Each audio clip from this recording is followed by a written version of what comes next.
Hey everyone, welcome back to Beekeeping Like a Girl, or welcome to if you are new. I'm Natalie, and today we're in Tennessee with Cayman Reynolds. So Cayman, what are you doing this time of year? Well, it is a crazy time of the year. I mean, just look at all the bees. It's go time. It's honey flow time of the year. A lot of different things are going on. So first of all, we've got to make sure that all of our colonies aren't going to swarm on us. And honey production is a lot of maintenance. It's worth it this year. For everyone who's wondering, it's totally different than last year. The bees are really bringing in a lot of nectar. Actually in the way of quite a few bees right here, but they're just working really hard. Check this out right here. And you can see all of these bees, and they're shooting in currents of air, and they're just ripening up that nectar that is almost as thin as water, and it's just great. But so we're having to ensure that they have plenty of supers on them. You can see we have an excluder right here, and the queens are down below. So when we drop them down to single brood, we have to get down there maybe once or twice, typically only once, but sometimes twice, to make sure they're not trying to swarm on us. Once they commit to putting honey above and clearing out room for the queen, usually we're just home free on that. And also we are selling some nucleus colonies and trying to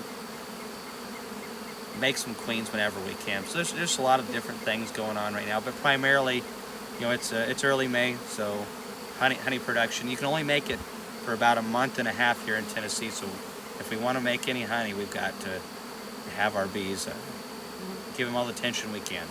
So that's kind of what we got going on now.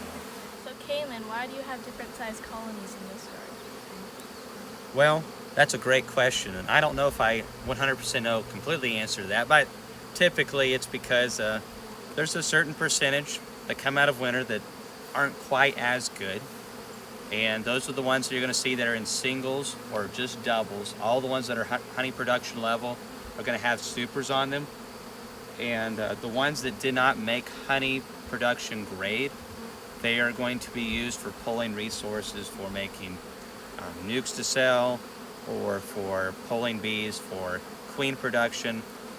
This yard is close to my home, and I'm constantly using this every year as my primary source of creating a lot of our nukes that we sell.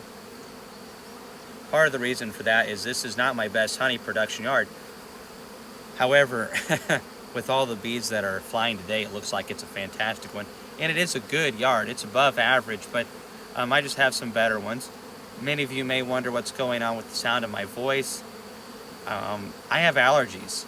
Isn't that something? So for those of you who keep listening to those that say that honey cures allergies, don't believe the lies. Don't do it. Oh, I forgot this is your channel. Sorry. But yeah, Cayman Reynolds has allergies. So when the bees are doing awesome, Cayman's not doing so awesome. And what kind of flowers are blooming right now? What flowers are giving me grief. There's just so many things blooming. It's prime time of the year. Blackberry blossom has just started. Such a prime nectar. If you look out in this field a little bit, you'll see that we have what's left of the rape, or the Brassica napus. I know there's different types of that, but it's all very similar, kind of like the canola family. It's a super broad family, so there's a lot of wild patches of that are cleaning up. We have crimson clover that my dad's planted. There's a place not too far from here that's got some, and the white Dutch is starting to pop up. Tulip poplars blooming. We have, oh goodness, black locust is doing awesome this year, which is fantastic. So this is, literally prime time. The next couple weeks, our colonies can easily load up gallons of honey if they're strong and powerful.